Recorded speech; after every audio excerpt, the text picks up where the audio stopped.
Prime minister Shehbaz ਸ਼ਰੀਫ ਹੋਰਾਂ ਦੀ ਆਪਣੇ ਇਤਿਹਾਦੀਆਂ ਦੇ ਨਾਲ ਮੁਲਾਕਾਤ। ਸਾਡੀ ਕਿਸੇ ਨਾਲ ਕੋਈ ਡੀਲ ਨਹੀਂ ਹੋਈ, ਇਮਰਾਨ ਖਾਨ। ਆਖਿਰਕਾਰ ਨਾਲਾਇਕ ਸਰਕਾਰ ਨੇ ਪੈਟਰੋਲ ਦੇ ਮੁੱਲ 'ਚ ਵਾਧਾ ਕਰ ਦਿੱਤਾ। ਚੌਧਰੀ ਪਰਵੇਜ਼ ਇਲਾਹੀ। ਇਸਲਾਮਾਬਾਦ 'ਚ ਹੁਣ ਕਿਸੇ ਜਲਸੇ ਅਤੇ ਜਲੂਸ ਦੀ ਇਜਾਜ਼ਤ ਨਹੀਂ ਦਿੱਤੀ ਜਾਏਗੀ। ਰਾਣਾ ਸਨਾਉੱਲਾ। ਪਾਕਿਸਤਾਨ 'ਚ ਪੈਟਰੋਲ ਅਤੇ ਬੱਤੀ ਦੇ ਮੁੱਲਾਂ 'ਚ ਵਾਧਾ। ਮੰਕੀ ਪਾਕਿਸਤਾਨ 'ਚ ਅਜੇ ਤੱਕ ਕੋਈ ਕੇਸ ਸਾਹਮਣੇ ਨਹੀਂ ਆਇਆ। ਸਿਹਤ ਦੇ ਮਹਿਕਮੇ ਦਾ ਦਾਅਵਾ। ਇਹ ਪੰਜਾਬੀ ਰੇਡੀਓ USA ਹੈ। ਪਾਕਿਸਤਾਨ ਤੋਂ ਖਬਰਾਂ ਨਾਲ ਮੈਂ ਹਾਂ ਪਰਵੀਨ ਮਸੂਦ। ਵਧੇਰੀ ਜਾਣਕਾਰੀ ਲਈ ਪੰਜਾਬੀ ਰੇਡੀਓ USA ਦੇ ਪੇਜ ਨੂੰ ਲਾਈਕ ਕਰੋ, ਸਬਸਕ੍ਰਾਈਬ ਕਰੋ ਤੇ ਬੈਲ ਦੇ ਬਟਨ ਨੂੰ ਪ੍ਰੈਸ ਕਰਨਾ ਨਾ ਭੁੱਲਣਾ। ਅੱਜ ਪ੍ਰਾਈਮ ਮਿਨਿਸਟਰ ਆਫ ਪਾਕਿਸਤਾਨ ਹੋਰਾਂ ਨੇ ਆਪਣੇ ਇਤਿਹਾਦੀਆਂ ਨਾਲ ਮੁਲਾਕਾਤ ਕੀਤੀ ਅਤੇ ਪੈਟਰੋਲ ਦੇ ਮੁੱਲ 'ਚ ਵਾਧੇ ਬਾਰੇ ਉਹਨਾਂ ਨੂੰ ਇਤਮਾਦ 'ਚ ਲਿਆ। ਵਜ਼ੀਰ ਆਜ਼ਮ ਹੋਰਾਂ ਦਾ ਆਖਣਾ ਸੀ ਕਿ ਇਹ ਸਾਡੀ ਮਜਬੂਰੀ ਬਣ ਗਈ ਸੀ, ਨਹੀਂ ਤੇ IMF ਨੇ ਸਾਡੇ ਸਭ ਮੁਤਾਲਬੇ ਰੱਦ ਕਰ ਦਿੱਤੇ ਸਨ। ਉਹਨਾਂ ਜਿਨ੍ਹਾਂ ਇਤਿਹਾਦੀਆਂ ਨਾਲ ਮੁਲਾਕਾਤ ਕੀਤੀ ਉਹਨਾਂ 'ਚ ਖਾਲਿਦ ਮਕਬੂਲ ਸਿੱਦੀਕੀ, ਖਾਲਿਦ ਮਕਸੀ ਅਤੇ ਮੋਹਸਿਨ ਦਾਵੜ ਦੇ ਨਾਂ ਸ਼ਾਮਲ ਨੇ। ਇਸ ਮੁਲਾਕਾਤ 'ਚ ਮੁਲਕੀ ਸਿਆਸੀ ਅਤੇ ਮੌਸ਼ੀ ਸੂਰਤ-ਹਾਲ ਨੂੰ ਵੇਖਦੇ ਹੋਇਆਂ ਉਹਦੇ ਤੇ ਸਲਾਹ ਮਸ਼ਵਰਾ ਕੀਤਾ ਗਿਆ। ਪ੍ਰਾਈਮ ਮਿਨਿਸਟਰ ਹੋਰਾਂ ਦਾ ਆਖਣਾ ਸੀ ਕਿ ਮੈਂ ਆਵਾਮ ਨੂੰ ਵੀ ਇਤਮਾਦ 'ਚ ਲਵਾਂਗਾ ਅਤੇ ਆਵਾਮ ਦੇ ਨਾਲ ਗੱਲਬਾਤ ਰਾਹੀਂ ਇਹ ਮੁੱਦਾ ਸਾਹਮਣੇ ਰੱਖਾਂਗਾ। ਜਦਕਿ ਵਫਾਕੀ ਵਜ਼ੀਰ ਇਮਤਿਆਜ਼ ਸ਼ੇਖ ਹੋਰਾਂ ਦਾ ਆਖਣਾ ਹੈ ਕਿ ਸਰਕਾਰ ਨੇ ਬੜੀ ਮਜਬੂਰੀ 'ਚ ਫੈਸਲਾ ਲਿਆ ਹੈ।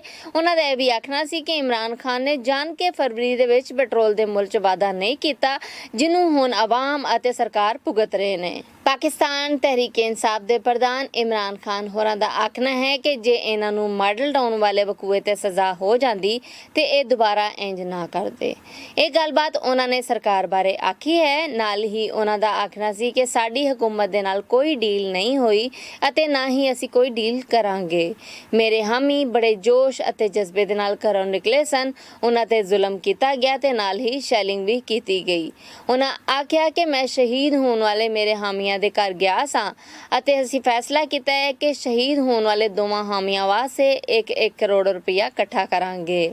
ਉਹਨਾਂ ਇਹ ਵੀ ਆਖਿਆ ਕਿ ਮੈਂ 6 ਦਿਨ ਦਾ ਟਾਈਮ ਦਿੱਤਾ ਹੈ। ਜੇ ਸਾਡਾ ਮੁਤਾਲਬਾ ਨਾ ਮੰਨਿਆ ਗਿਆ ਤੇ ਅਸੀਂ ਫਿਰ ਸੜਕਾਂ ਤੇ ਆਵਾਂਗੇ ਅਤੇ ਆਪਣੇ ਹੱਕ ਅਤੇ ਆਜ਼ਾਦੀ ਵਾਸਤੇ ਲੜਾਈ ਲੜਦੇ ਰਵਾਂਗੇ। ਹੁਣ ਸਾਡੀ ਜ਼ਿੰਦਗੀ ਦਾ ਮਕਸਦ ਬਸ ਇਹੀ ਹੈ ਕਿ ਅਸੀਂ ਇਸ ਇੰਪੋਰਟਡ ਸਰਕਾਰ ਕੋਲੋਂ ਜਾਨ ਛੁਡਾਉਣੀ ਹੈ ਤੇ ਛੇਤੀ ਤੋਂ ਛੇਤੀ ਚੋਣਾਂ ਦੀ ਤਰੀਖ ਲੈਣੀ ਹੈ। ਪਾਕਿਸਤਾਨ ਮੁਸਲਿਮ ਲੀਗ ਕਾਫ ਦੇ ਪ੍ਰਧਾਨ ਚੌਧਰੀ ਪਰਵੇਜ਼ ਇਲਾਹੀ ਹੋਰਾਂ ਦਾ ਆਖਣਾ ਹੈ ਕਿ ਪੈਟਰੋਲ ਅਤੇ ਬੱਤੀ ਦੇ ਮੁੱਲ 'ਚ ਵਾਧਾ ਹੈਰਾਨਗੀ ਦਾ ਕਾਰਨ ਹੈ।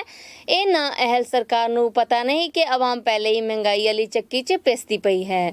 ਉਤੋਂ ਟਰਾਂਸਪੋਰਟ ਵਾਲੇ ਮੁੱਲ ਵਧਾ ਕੇ ਇਹਨਾਂ ਸਬੂਤ ਦਿੱਤਾ ਹੈ ਕਿ ਇਹ ਕਾਸੇ ਜੋਗੇ ਨਹੀਂ ਅਤੇ ਨਾ ਹੀ ਸਰਕਾਰ ਸਾਂਭਣਾ ਇਹਨਾਂ ਦੇ ਵੱਸ ਦਾ ਰੋਗ ਹੈ। ਉਹਨਾਂ ਆਖਿਆ ਕਿ ਇਮਰਾਨ ਖਾਨ ਪਿੱਟਦਾ ਰਿਹਾ ਹੈ ਕਿ ਰੂਸ ਕੋਲੋਂ ਸਸਤਾ ਤੇਲ ਲੈਣਾ ਹੈ, ਪਰ ਇਹਨਾਂ ਨੇ ਆਪਣੀ ਹੀ ਕਰਨੀ ਸੀ। ਇਹਨਾਂ ਦੀ ਜ਼ਿੱਦ ਅਤੇ ਢੀਠਪੁਣੇ ਕਾਰਨ ਅੱਜ ਆਵਾਮ ਨੂੰ ਇਹ ਸਭ ਵੇਖਣਾ ਪੈ ਰਿਹਾ ਹੈ। ਜਦੋਂ ਇੰਡੀਆ ਰੂਸ ਕੋਲੋਂ ਤੇਲ ਲੈ ਕੇ ਤੇ ਆਪਣੀ ਆਵਾਮ ਦਾ ਭਲਾ ਸੋਚ ਸਕਦਾ ਹੈ ਤੇ ਫਿਰ ਇਹਨਾਂ ਨੂੰ ਵੀ ਚਾਹੀਦਾ ਸੀ ਕਿ ਇਹ ਆਵਾਮ ਦੇ ਬਾਰੇ ਕੁਝ ਸੋਚਣ।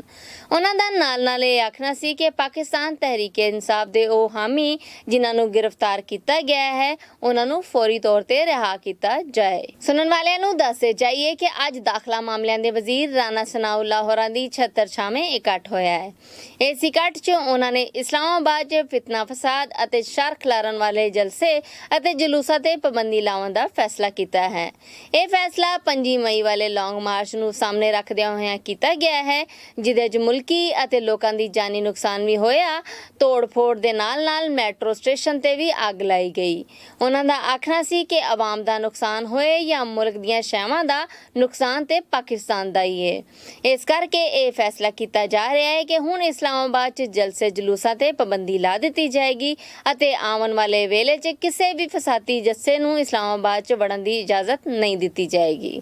ਸੁਣਨ ਵਾਲਿਆਂ ਨੂੰ ਦੱਸਦੇ ਜਾਈਏ ਕਿ ਪਾਕਿਸਤਾਨ ਵਾਸਤੇ IMF ਕੋਲੋਂ ਆਪਣੇ ਮੁਤਾਲਬੇ ਮਨਵਾਉਣਾ ਔਖਾ ਹੋ ਗਿਆ ਹੈ, ਕਿਉਂਕਿ IMF ਦੀ ਸ਼ਰਤ ਸੀ ਕਿ ਪਹਿਲੇ ਪੈਟਰੋਲ ਦੇ ਮੁੱਲ 'ਚ ਵਾਧਾ ਕੀਤਾ ਜਾਏ।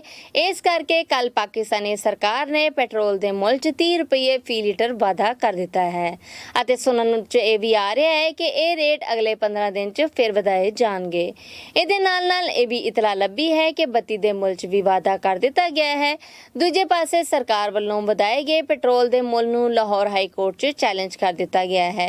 ਇਹ ਅਰਜ਼ੀ ਐਡਵੋਕੇਟ ਅਜ਼ਹਰ ਸਦੀਕ ਵੱਲੋਂ ਦਾਇਰ ਕੀਤੀ ਗਈ ਹੈ ਕਿ ਸਰਕਾਰ ਨੇ ਪੈਟਰੋਲ ਦੇ ਮੁੱਲ ਕਬੀਨਾ ਮਸ਼ਵਰੇ ਤੋਂ ਬਗੈਰ ਵਧਾਏ ਨੇ। ਅਰਜ਼ੀ ਦੇਣ ਵਾਲੇ ਦਾ ਆਖਣਾ ਹੈ ਕਿ ਸਰਕਾਰ ਦਾ ਇਹ ਕੰਮ ਗੈਰ ਕਾਨੂੰਨੀ ਹੈ ਅਤੇ ਸਰਕਾਰ ਕੋਲੋਂ ਮੰਗ ਕੀਤੀ ਜਾਂਦੀ ਹੈ ਕਿ ਇਸ ਵਾਅਦੇ ਨੂੰ ਵਾਪਸ ਲਵੇ।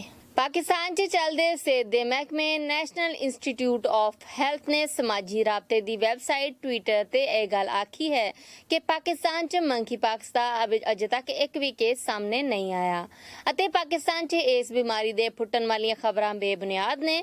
ਉਹਨਾਂ ਦਾ ਆਖਣਾ ਸੀ ਕਿ ਸਿਹਤ ਦਾ ਮਹਿਕਮਾ ਇਸ ਮਾਮਲੇ ਨੂੰ ਚੌਖੀ ਬਰੀਕੀ ਦੇ ਨਾਲ ਵੇਖ ਰਿਹਾ ਹੈ, ਜਦਕਿ ਦੂਜੇ ਪਾਸੇ ਸਿਹਤ ਦੇ ਵਜ਼ੀਰ ਅਬਦੁਲ ਕਾਦਰ ਪਟੇਲ ਹੋਰਾਂ ਨੇ ਵੀ ਇਸ ਗੱਲ ਦੀ ਤਸਦੀਕ ਕਰ ਦਿੱਤੀ ਹੈ ਕਿ ਪਾਕਿਸਤਾਨ 'ਚ ਅਜੇ ਤੱਕ ਇਸ ਬਿਮਾਰੀ ਦਾ ਕੋਈ ਕੇਸ ਸਾਹਮਣੇ ਨਹੀਂ ਆਇਆ। ਉਹਨਾਂ ਦਾ ਆਖਣਾ ਸੀ ਕਿਉਂਕਿ ਅਜੇ ਪਾਕਿਸਤਾਨ 'ਚ ਇਸ ਬਿਮਾਰੀ ਦੀ ਟੈਸਟਿੰਗ ਕਿਟਸ ਨਹੀਂ ਹੈ, ਇਸ ਕਰਕੇ ਸਭ ਖਬਰਾਂ ਨੂੰ ਬੇਬੁਨਿਆਦ ਤੇ ਝੂਠਾ ਆਖਨੇ ਹਾਂ। ਨਾਲ ਹੀ ਉਹਨਾਂ ਦਾ ਆਖਣਾ ਸੀ ਕਿ ਅਸੀਂ ਇਹਨਾਂ ਕਿਟਾਂ ਦਾ ਆਰਡਰ ਦੇ ਦਿੱਤਾ ਹੈ। ਪਾਕਿਸਤਾਨ ਤੋਂ ਹੁਣ ਤੱਕ ਲਈ ਇੰਨਾ ਹੀ। ਵਧੇਰੀ ਜਾਣਕਾਰੀ ਲਈ ਪੰਜਾਬੀ ਰੇਡੀਓ USA ਦੇ ਪੇਜ ਨੂੰ ਲਾਈਕ ਕਰੋ, ਸਬਸਕ੍ਰਾਈਬ ਕਰੋ ਤੇ ਬੈਲ ਦੇ ਬਟਨ ਨੂੰ ਪ੍ਰੈਸ ਕਰਨਾ ਨਾ ਭੁੱਲਣਾ। ਮੈਨੂੰ ਪਰਵੀਨ ਮਸੂਦ